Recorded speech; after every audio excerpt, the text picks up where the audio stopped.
الحمد لله الذي هدانا لهذا وما كنا لنهتدي لولا أن هدانا الله لقد جاءت رسل ربنا بالحق ونشهد أن لا إله إلا الله وحده لا شريك له ونشهد أن سيدنا وسندنا وشفيعنا وحبيبنا ومولانا محمدا عبده ورسوله صلى الله تعالى عليه وعلى آله وأصحابه وبارك وسلم أما بعد فأعوذ بالله من الشيطان الرجيم بسم الله الرحمن الرحيم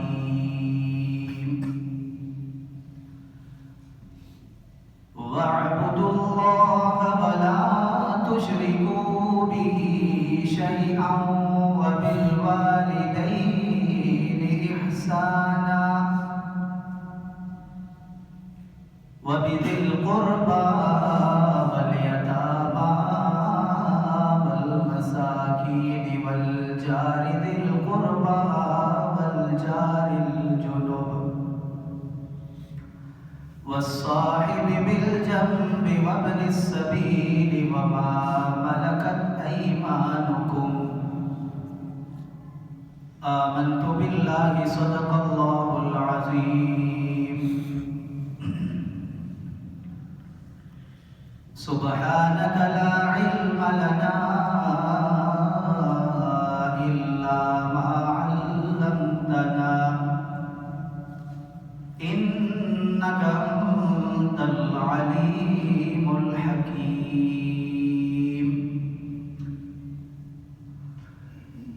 انتہائی واجب الاحترام معزز مکرم سامعین، جناب نبی کریم صلی اللہ علیہ وسلم کو جب اللہ تعالیٰ نے مبعوث فرمایا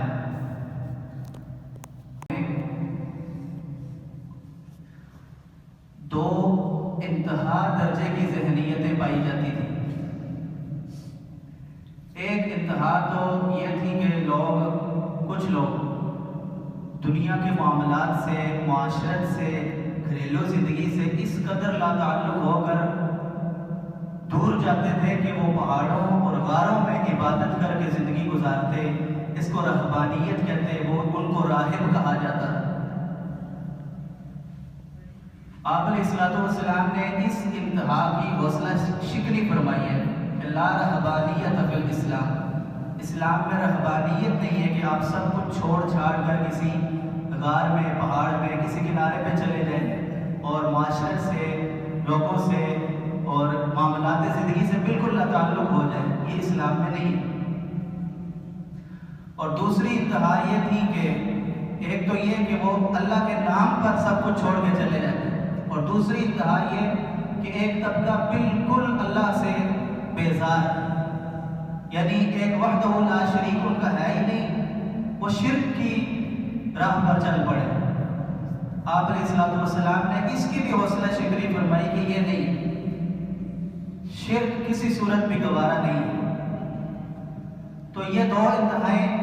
اس کے ساتھ ایک اور انتہا بھی یہ تھی کہ لوگوں کے درمیان نسل، رنگ، برادری، علاقہ، مال و دولت اور قبیلہ، اس اعتبار سے بھی بہت زیادہ اونچ نیچ کا فرق پایا جاتا ہے. مثلا جو عرب لوگ ہیں انہوں نے اپنا نام عرب رکھا تھا اور اپنے علاوہ ساری دنیا کو عجم کہتے ہیں. عرب کا معنی ہوتا ہے بول سکنے والا، اپنے معافی ضمیر دوسروں کو سمجھا سکنے والا، گفتگو کرنے والا. اور عجب گنگے کو کہتے ہیں کہ یہ بول ہی نہیں سکتا، اس کو بات کرنی نہیں آتی. جانور کو بھی کہتے ہیں وہ بات نہیں کر سکتا. تو اتنا فرق رکھا عربوں نے کہ دوسروں کو عجب کہتے ہیں. اور پھر قریش کے اندر جہاں آپ مبعوث ہوئے، جس قبیلے سے آپ علیہ الصلوۃ والسلام ہیں، تو قریش نے تو اپنے آپ کو اتنا اوپر رکھا ہوا تھا کہ اگر کسی قریشی کے ہاتھ سے کوئی قریش کا آدمی کسی اور قبیلے والوں کے ہاتھ سے مارا جاتا تو اس کے بدلے میں ایک بندہ نہیں مارتے تھے، اس قبیلے کے 2 بندے مارتے تھے کہ یہ قریش کا اور وہ عام قبیلے کا، یہ دونوں برابر کیسے؟ بہت زیادہ فرق رکھا ہوا. اور اگر قریش کا کوئی بندہ کسی قبیلے کا آدمی مار دے تو قصاص میں اپنا بندہ دیتے ہی نہیں تھے کہ اس کی کیا برابری بنتی تھی کہ اس کے بدلے میں قریش کا بندہ مارا ہے. آپ علیہ الصلوۃ والسلام نے متعدد مواقع پر اور حجۃ الوداع میں بھی اس چیز کا اعلان فرمایا کہ اے لوگوں، تمہارا رب ایک ہے، تم ایک آدم علیہ السلام کی اولاد سے ہو. لا فضل لعربی علی عجمی ولا لعجمی علی عربی ولا لاسود علی احمر ولا لابیض علی اسود. متعدد الفاظ ہیں روایات میں، او کما قال علیہ الصلوۃ والسلام. آپ علیہ السلام نے فرمایا کہ لوگوں، کسی کو رنگ کی بنیاد پر دوسرے سے فضیلت نہیں مل سکتی کہ اس کا رنگ اچھا ہے، اس کا رنگ خراب ہے تو یہ اس سے افضل ہے اور وہ اس سے گھٹیا ہے، یہ نہیں. اور یہ تو قولاً ارشاد فرمایا. اور عملاً آپ علیہ الصلوۃ والسلام نے جب مکہ فتح ہوا تو تقریباً 10,000 کا لشکر جرار آپ کے ساتھ تھا. اس میں السابقون الاولون صحابہ بھی تھے، بدر کے شرکاء بھی تھے، احد کے شرکاء بھی تھے، اور بڑے درجات والے صحابہ کرام موجود تھے، حسب نسب سے اچھے اونچے قبائل سے تعلق رکھنے والے اور مالدار صحابہ بھی موجود تھے. آپ علیہ الصلوۃ والسلام نے جب خانہ کعبہ سے بتوں کی صفائی کرا دی تو اب آپ نے فرمایا کہ اب اس اللہ کے گھر پر، اس کی چھت پر چڑھ کر اذان دی جائے گی کہ جہاں شرک انہوں نے شروع کیا ہوا تھا اب یہاں سے توحید کے نغمے پھوٹیں گے دوبارہ. جو کفر ازقابہ پر خزت کجا مانت مسلمانی، یہیں سے کفر پھیلتا تھا، یہیں پر انہوں نے توحید کے بجائے شرک کے اڈے لگائے ہوئے تھے. تو یہاں سے اذان دی جائے گی، اللہ کی توحید کی صدا بلند کی جائے گی. لیکن دے گا کون؟ مالدار صحابہ بھی ہیں، اونچے درجے کے، اونچی فضیلت والے بھی ہیں.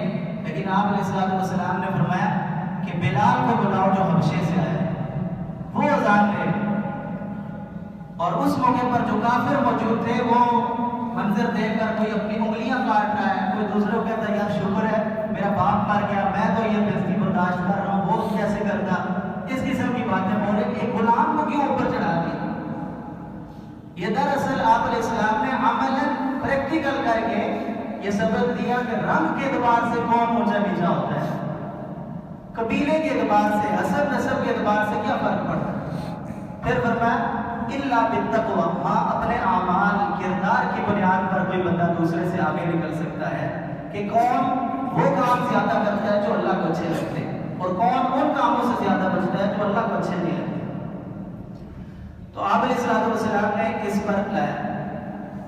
اور وہ جو دور تھا اس دور میں کسی کا حق وغیرہ دینے کی تو کوئی بات ہی نہیں تھی نا، کہ کسی کا حق بھی ہوتا ہے، بس جس کا زور چلتا ہے اسی کے سارے حق ہیں، چاہے جس اعتبار سے بھی کوئی زور آور ہے تو سارے حقوق اسی کے.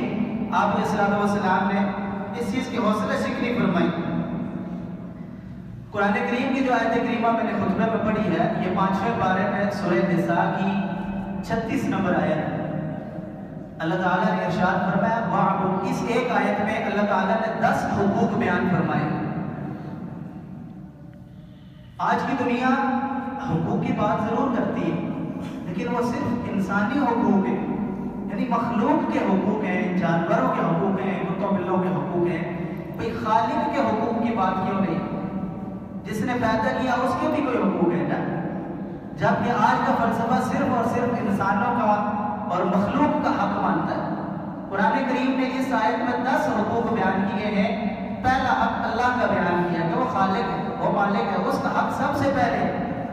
اور اور اس ایک حق کو دو پہلوؤں سے بیان کیا کہ وَاعْبُدُوا اللَّهَ وَلَا تُشْرِكُوا بِهِ شَيْئًا، اللہ کا حق یہ ہے کہ اس کی عبادت کرو اور لا تشرکوا بہ شیئا، اس کے ساتھ کسی بھی چیز کو شریک نہ کرو،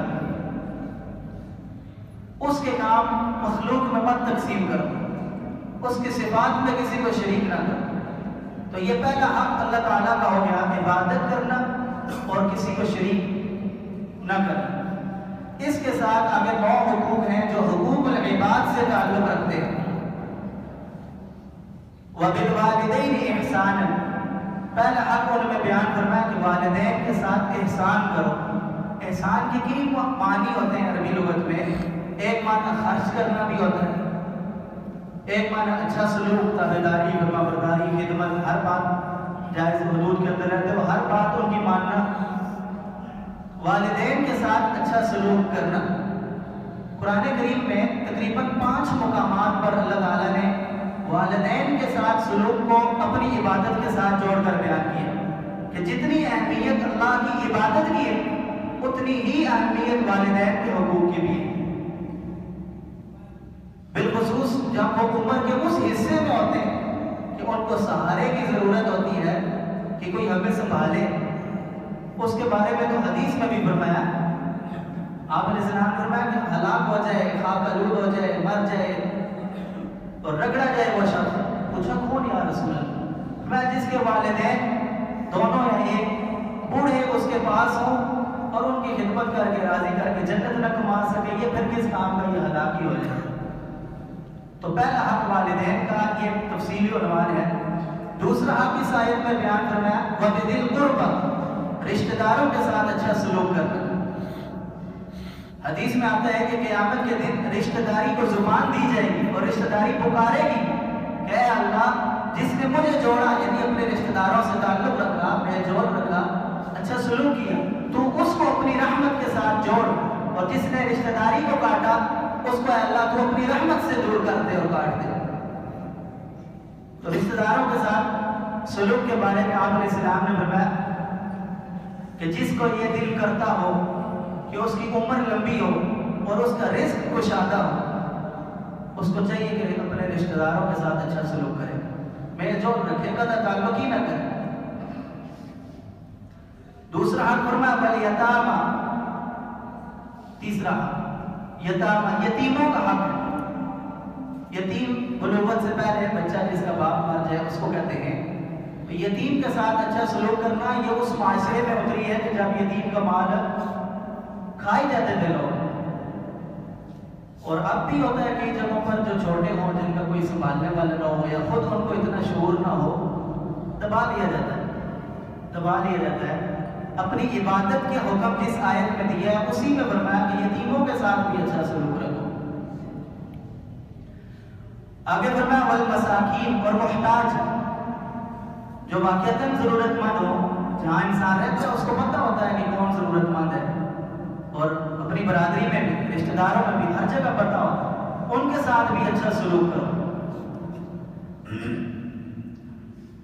والجاری ذی القربیٰ، اور ایسا والجاری الجنوبی، اور ایسے پڑوسی جو آپ کا پہلو میں رہتا ہے، اس سے یہ بھی مراد ہے کہ جو رشتہ دار آپ کے پڑوس میں رہتا ہو، ایسا پڑوسی جو رشتہ دار بھی ہو، اور اس کے ساتھ دوسری قسم ہے کہ ایسا پڑوسی جو رشتہ دار نہیں ہے لیکن پڑوس میں رہتا ہے، ان کے ساتھ بھی اچھا سلوک کریں۔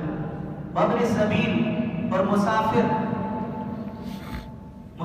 جیسے کوئی آ جاتا ہے مہمان، اب تو ہوٹلوں کا نظام ہے نا، ہوٹل سے پہلے ایسے نہیں تھا، گھروں میں سنبھالا جاتا تھا، کوئی مہمان کسی گاؤں دیہات میں آ جائے تو وہ بہت زیادہ ہوں تو تقسیم ہو جاتے تھے، اور 1-2 ہوں تو جس گھر کے مہمان ہیں وہی سنبھال لیتے تھے۔ ویسے بھی مسافر جیسے جماعت آ جاتی ہے، مدارس کے طلباء ہیں اور بھی دین سیکھنے والے لوگ، تو مسافر اس میں سب آ جاتے ہیں۔ وَمَا مَلَكَتْ أَيْمَانُكُمْ، اور جن کے تمہارے ہاتھ مالک ہیں ان کے ساتھ بھی اچھا سلوک کرو۔ پرانے زمانے میں یہ لفظ غلام اور باندی کے لیے بولا جاتا ہے، اب آتا ہے طبقہ، نوکر، ملازم جو بھی نیچے کام کرتے ہیں، ان سب کے لیے یہ لفظ شامل ہے۔ ان 10 قسموں کے بارے میں 9 قسمیں ہیں، پہلا حق اللہ کا ہو گیا اور 9 حقوق، یہ 9 کے 9 حقوق العباد ان کو کہا جاتا ہے۔ میں نے عرض کیا کہ وہ معاشرہ انتہاؤں پر تھا، یا حقوق اللہ میں اتنے آگے چلے گئے یا پھر حقوق العباد ہی نہیں ہے۔ آپ علیہ السلام نے حقوق اللہ اور حقوق العباد دونوں کا توازن پیش کیا۔ میں آگے ایک حدیث اور واقعہ پیش کروں گا کہ کیسے آپ علیہ السلام نے اس کا توازن پیش فرمایا ہے کہ وَكَذَلِكَ جَعَلْنَاكُمْ أُمَّةً وَسَطًا، اللہ فرماتے ہیں ہم نے تمہیں معتدل امت بنایا ہے۔ معتدل امت وہ ہوتی ہے جو ہر معاملے میں درمیانی راہ چلے، کسی ایک راہ کو چلے تو ادھر نکل جائے اور اس راہ کو پتہ کرے، ایسے نہیں۔ اگر عبادت میں لگے تو حقوق العباد کو ایسے ضائع کر دیا کہ جیسے تھے ہی نہیں اس کے ذمے، یہ بھی نہیں، اور حقوق العباد کو اتنی اہمیت دے دی کہ حقوق اللہ کا برقع ہی پھاڑ دیا، یہ بھی نہیں۔ توازن ہے، دونوں کا اپنا اپنا وقت ہے، موقع ہے، جب جس کی ضرورت ہے، جس کا وہ وقت ہے، اس کو ادا کیا جائے۔ اس آیت میں جو لفظ احسان ہے، احسان کا معنی خرچ کرنا بھی ہوتا ہے اور اچھا سلوک کرنا بھی ہوتا ہے۔ آگے آیت میں ان اللہ لا یحب من کان مختالا، اللہ تعالیٰ کسی تکبر کرنے والے، شیخی بگھارنے والے، دوسروں کو حقیر سمجھنے والے کو پسند نہیں کرتا۔ الذین فخورا الذین یبخلون، وہ لوگ جو بخل کرتے ہیں، ویأمرون الناس بالبخل، اور دوسروں کو بھی حکم دیتے ہیں کہ بخل کرو، ایسے لوگوں کو اللہ تعالیٰ پسند نہیں کرتا۔ وَيَكْتُمُونَ مَا آتَاهُمُ اللَّهُ مِنْ فَضْلِهِ، جو اللہ نے محض اپنے فضل سے ان کو عطا فرمایا اس کو چھپا کے رکھتے ہیں، مستحقین کو بھی نہیں دیتے، ایسے لوگوں کو اللہ پسند نہیں کرتا۔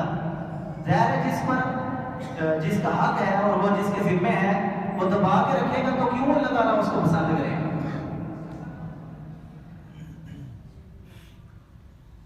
قیامت کے دن کے بارے میں آپ علیہ الصلوۃ والسلام نے ارشاد فرمایا، یہ صحیح مسلم کی حدیث ہے کہ لَتُؤَدُّنَّ الْحُقُوقَ إِلَىٰ أَهْلِهَا يَوْمَ الْقِيَامَةِ، کہ قیامت کے دن ہر بندے کا اگر اس کے ذمے کسی کا حق ہے تو وہ دوسرے کو ضرور دلوایا جائے گا، حتیٰ کہ ایک بکری جس کے سر پر سینگ تھے دنیا میں، اس نے ایسی بکری کو ٹکر مار دی کہ جس سے سینگ نہیں تھے تو اس کو سینگ دیے جائیں گے کہ اپنا بدلہ لے لو اور وہ مٹی ہو جائے گی۔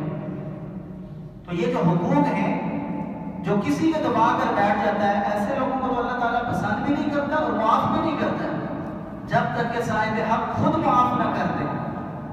اللہ تعالیٰ نے فرمایا وَمَا أَنَا بِظَلَّامٍ لِّلْعَبِيدِ، میں بندوں پر زیادتی نہیں کرتا، نہ دنیا میں اور نہ قیامت کے دن۔ وہ تو مالک یوم الدین ہے، یہ بدلے کے دن کا مالک، اور وہاں انصاف ہی قیامت کا دن رکھا ہی اس لیے کیا ہے کہ یہاں کوئی طاقتور ہے، کوئی کمزور ہے، کسی کا زور چل جاتا ہے، کسی کا پیسہ چلتا ہے، دوسرے کے پاس کچھ نہیں ہے تو وہ چڑھائی کر جاتا ہے۔ تو ایک دن تو آگے لازمن ہونا چاہیے جہاں انصاف ہو اور برابری ہو ساتھ میں۔ ایک بندہ کھڑا ہو اور اس کے سامنے ایک بچہ کہہ رہا ہے 3-4 سال کا، 5 سال کا، دوسرا جوان لڑکا آتا ہے اور اس کو مارتا ہے زور سے بلا وجہ، تو وہ جو مار رہا ہے بچے کو ظلم کر رہا ہے کہ نہیں کر رہا؟ اور یہ کر رہا ہے کہ نہیں کر رہا؟ اب یہ جو کھڑا ہے سار بار، اگر یہ اس کو روکتا نہیں ہے روک سکنے کے باوجود، تو یہ بھی اس کے ظلم میں شریک ہوا نا ساتھ۔ اللہ تعالیٰ مخلوقات کا خالق ہے، اس نے سب کے حقوق رکھے ہیں۔ جو ایک بندہ زور کی وجہ سے دوسرے کا دبا لیتا ہے، اللہ تعالیٰ اگر اس کو انصاف نہ دلائے قیامت کے دن، تو پھر تو یہ ہوا نہ ظلم۔ اور فرمایا وَمَا أَنَا بِظَلَّامٍ لِّلْعَبِيدِ، میں نہ کسی پر زیادتی کرتا ہوں نہ ہونے دوں گا۔ مَا يُبَدَّلُ الْقَوْلُ لَدَيَّ، اور جو فیصلہ میرے یہاں ہو جاتا ہے وہ تبدیل بھی نہیں کیا جاتا۔ حدیث میں بخاری شریف میں ایک حدیث ہے، یہ مختلف مقامات پر آتی ہے، ان میں سے ایک ہے یہ 1968 نمبر حدیث نمبر ہے بخاری شریف میں۔ حضرت سلمان فارسی رضی اللہ تعالیٰ عنہ ایک صحابی ہیں، یہ فارس سے آئے اور مسلمان ہوئے۔ ان کی عمر بڑی لمبی تھی، یہ پہلے مجوسی تھے، یعنی آگ کی پوجا کرنے والی وہ جو قوم تھی اس سے تعلق رکھتے تھے، اور ان کا باپ اس آتش کدے کا نگران تھا۔ ان کو اس پر لگا دیا، ان کا دل مطمئن نہیں ہوا، کوئی عیسائیوں کا قافلہ گزر رہا تھا تو ان سے بات چیت ہوئی، ان کی عبادات تعلیمات اچھی لگی، عیسائی ہو گئے۔ باپ کو پتہ چلا، کافی مارا بھی، لیکن یہ کہ ایک دن ان کے ساتھ بھاگ کر چلے گئے عیسائیوں کے ساتھ۔ رستے میں کسی طرح قافلے کو کوئی مسئلہ ہوا، یہ پکڑ لیے گئے اور ظاہر ہے جب ڈاکو وغیرہ یا کوئی بھی پکڑتا تھا تو جو کہتی ہیں وہ غلام بنا کر بازار میں بیچ دیتے، ان کو بیچ دیا گیا. یہ ایک یہودی کے ہاتھ لگ گیا. وہ جو ان کا عیسائی مالک تھا، جب یہ عیسائیوں کے پاس رہتے تھے تو عبادت خانے میں بھی جایا کرتے تھے. 1 2 3 4 مرشد تبدیل ہوئے. وہ جو آخری مرشد تھا وہ جب فوت ہونے لگا تو اس سے انہوں نے پوچھا آپ کے بعد کس کے پاس جاؤ؟ انہوں نے کہا اب نہیں جانا کسی کے پاس، اب میرے حساب سے عیسائیت میں کافی تبدیلی ہو چکی ہے. اس دور کا وہ راہب تھا، اللہ والا تھا. تو اب میرے حساب سے عیسائیت وہ عیسائیت نہیں ہے جو عیسیٰ علیہ السلام نے لائی تھی. اب تم ایسے کرو، انتظار کرو. آثار یہ بتا رہے ہیں کہ نبی آخر الزمان کی آمد کا وقت ہوا چاہتا ہے. یہ نشانیاں ہیں. اور وہ جس علاقے کی طرف ہجرت کر کے جائیں گے، نخلستان کھجوروں کا علاقہ ہوگا، وہ صدقہ قبول نہیں کریں گے، ہدیہ لیں گے اور ان کے دونوں کندھوں کے درمیان مہر نبوت ہو. وہ آخری نبیوں کے بس ان کا انتظار کرو اور وقت گزارو. تو جب وہاں عیسائیوں سے یہودیوں کی غلامی میں آئے تو وہ جو یہودی مالک تھا وہ ان کو مدینہ ہی لے گیا. اس وقت یثرب تھا، کھجوروں میں کام کراتا سب کچھ، لیکن یہ انتظار میں رہتے تھے کہ کب آپ علیہ السلام سے ملاقات ہو.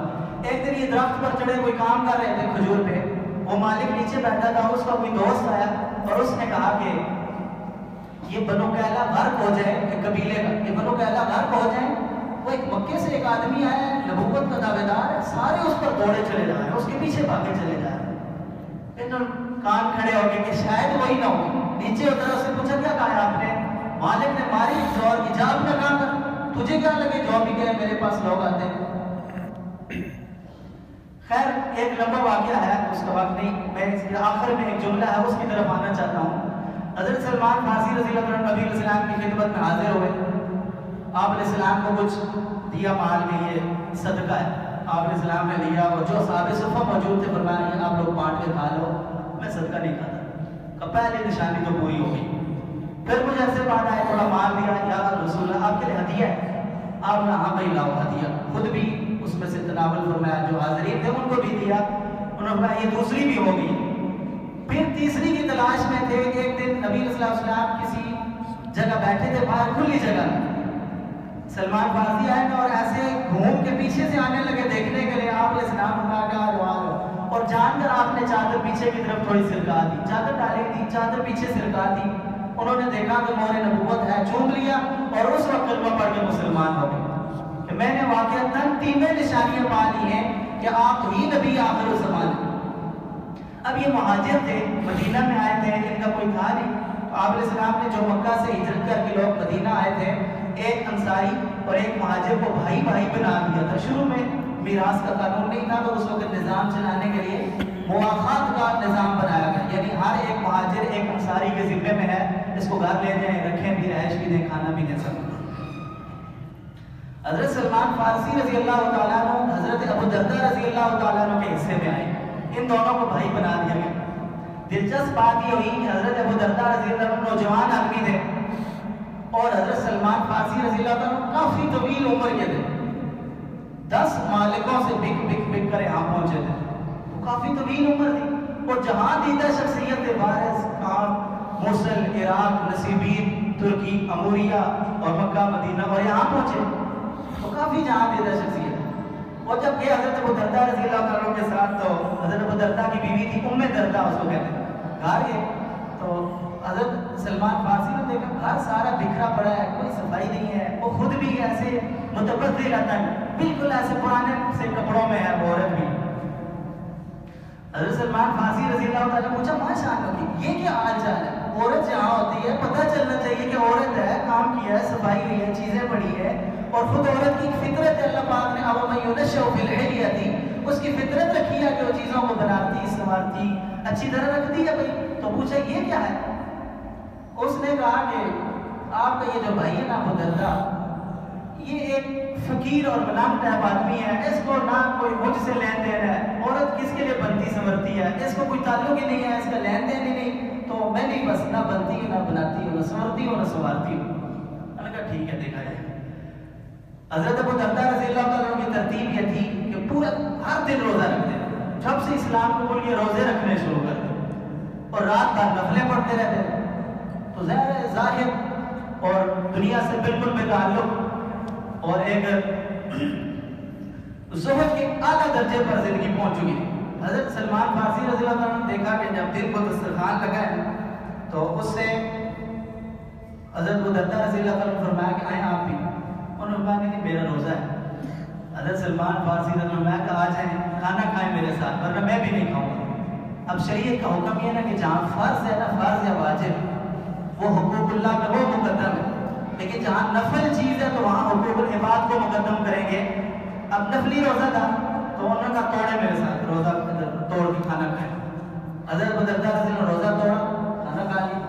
شام کو جب بستر لگا تو ایک بستر ہے، حضرت سلمان فارسی نے پوچھا ام درداء سے ابو درداء کا بستر کہاں ہے؟ وہ نہیں سوتے۔ حضرت ابو درداء سے پوچھا آپ کا بستر کہاں ہے؟ انہوں نے کہا میں نہیں سوتا، میں تو نفلیں پڑھتا ہوں۔ میں نے کہا بستر لاؤ اور ادھر سو جاؤ میرے ساتھ۔ انہوں نے کہا نہیں نہیں میں تو اپنے نفل پڑھوں گا۔ حضرت سلمان فارسی پھر کہا پڑھو، میں بھی نہیں سوتا، یہ بیٹھا ہوں۔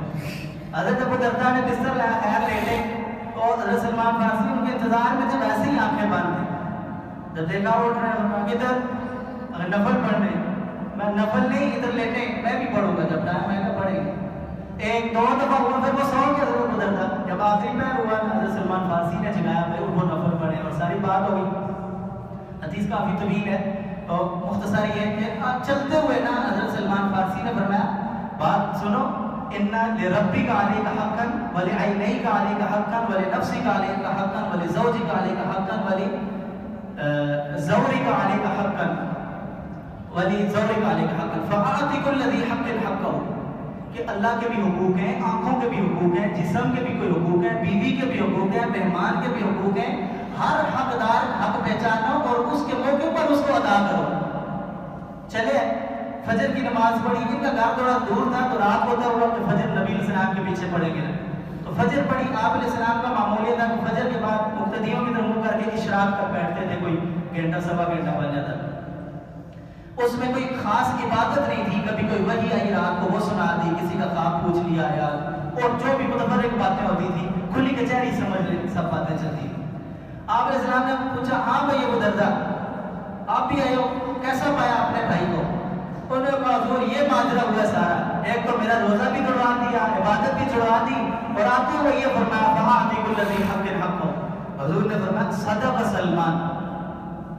صدق کا تعلق قول سے بھی ہے، عمل سے بھی ہے، کہ سلمان نے کل جو کچھ کیا سب ٹھیک کیا ہے، اور آتے ہوئے جو جملہ کہا یہ بھی بالکل ٹھیک کہا ہے کہ ہر حقدار کو اس کا حق دو، حقوق اللہ میں لگ کے حقوق العباد کو نہ ضائع کرو، حقوق العباد میں لگ کے حقوق اللہ کو ضائع نہ کرو، ہر ایک کا جب موقع آئے تو وہ اس کو ادا کیا کرے۔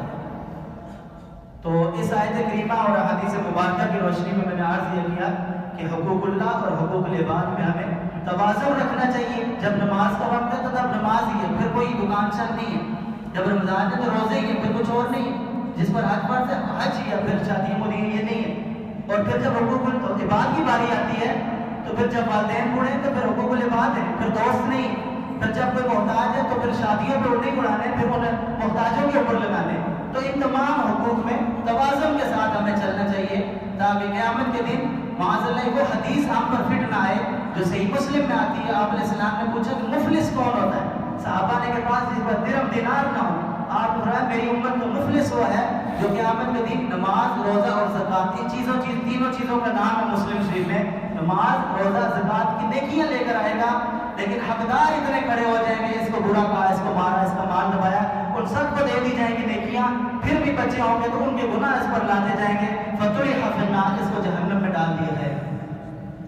تو اللہ کریم سے دعا ہے کہ ہمیں حقوق اللہ، حقوق العباد دونوں کو سمجھنے کی اور ہر ایک کو اس کے وقت پر ادا کرنے کی توفیق عطا فرمائے۔